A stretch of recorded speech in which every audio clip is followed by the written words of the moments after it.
আইনের চোখে সবাই সমান, সেটি হোক কোনো রাজনৈতিক কর্মী বা প্রান্তিক কৃষক।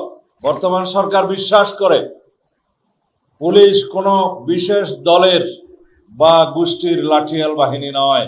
আমরা এমন এক সময়ে দাঁড়িয়ে আছি যখন দেশ এক ঐতিহাসিক পরিবর্তনের মধ্য দিয়ে এগোচ্ছে।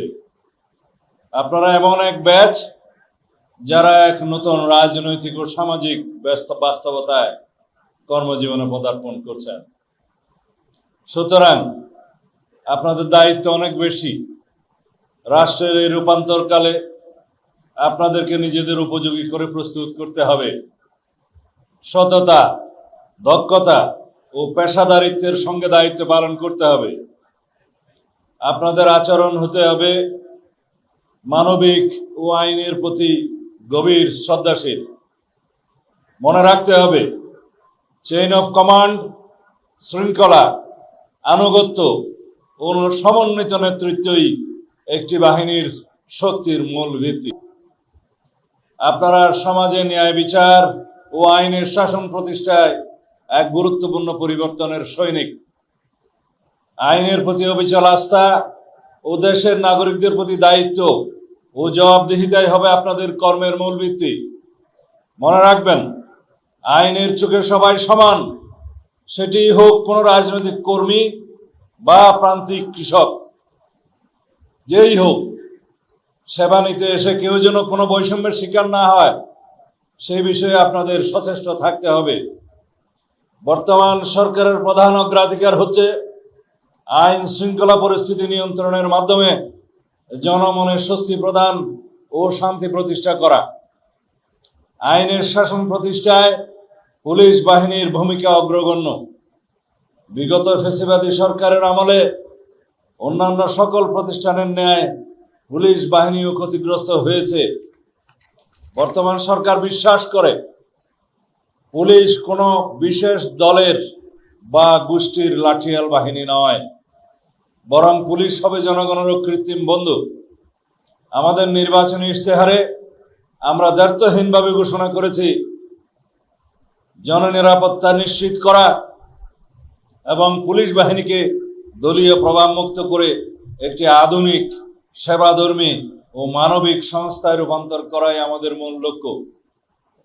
সেজন্য পুলিশ বাহিনীর মনোবল পুনঃপ্রতিষ্ঠা সহ একটি দক্ষ ও আধুনিক আইন শৃঙ্খলা রক্ষাকারী বাহিনী হিসেবে গড়ে তুলতে সরকার ইতিমধ্যে জনবল বৃদ্ধি সহ নানাবিধ উদ্যোগ গ্রহণ করেছে।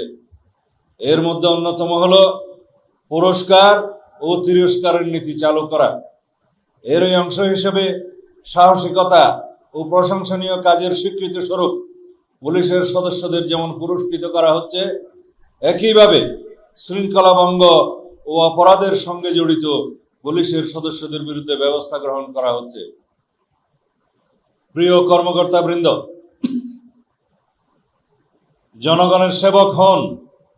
সাধারণ মানুষ যখন থানায় আসে, তারা যেন আপনাদের মধ্যে সেবার মানসিকতা দেখতে পায়। বর্তমান যুগ আধুনিক তথ্য প্রযুক্তির যুগ। সেজন্য ডিজিটাল অপরাধ দমনে আপনাদের সর্বোচ্চ কারিগরি জ্ঞান অর্জন করতে হবে।